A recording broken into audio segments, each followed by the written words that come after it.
I've always speculated that aliens could potentially be us in the future, because if you look at like the size of their heads and the fact that they have very little muscle and they don't use their mouth anymore, they have this tiny little. I mean, the archetypal alien that you see in like Close Encounters of the Third Kind, they're like if you went from like Australopithecus or ancient hominid to us, what's the difference? Less hair, less muscle, bigger head, and then you just keep going. 1,000, a million, whatever year, or 5 years, whatever happens when Neuralink goes online, and then we slowly start to adapt to this new way of being, where we don't use our muscles anymore. We have this gigantic head. We can talk without words. You could also save state. And Save state? Save state, like save your brain state, like a saved game in a video game. Whoa. like if you want to swap from Windows 95 well, to like yeah. you Hopefully a little better than that, but yeah. I think we are Windows 95 right now. From a future perspective, probably. Yeah.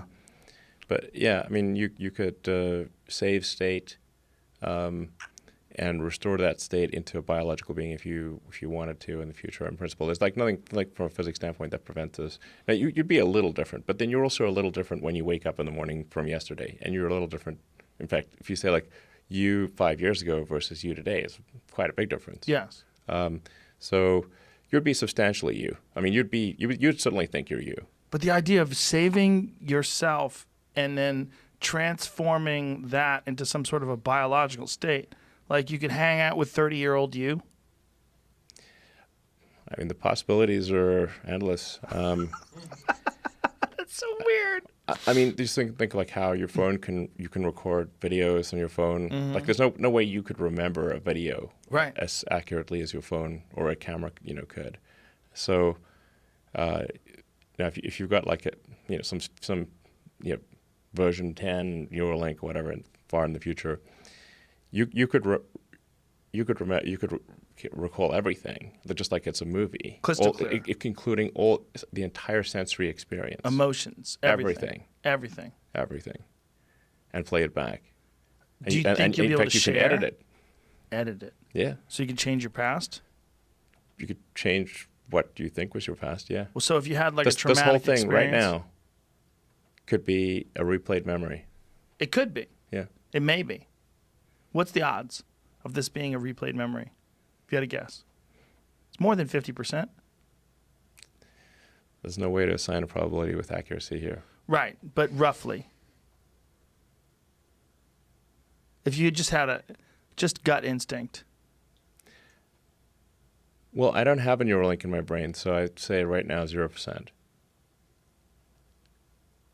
But at the point at which you do have a Neuralink, then it rises above 0%. Mm.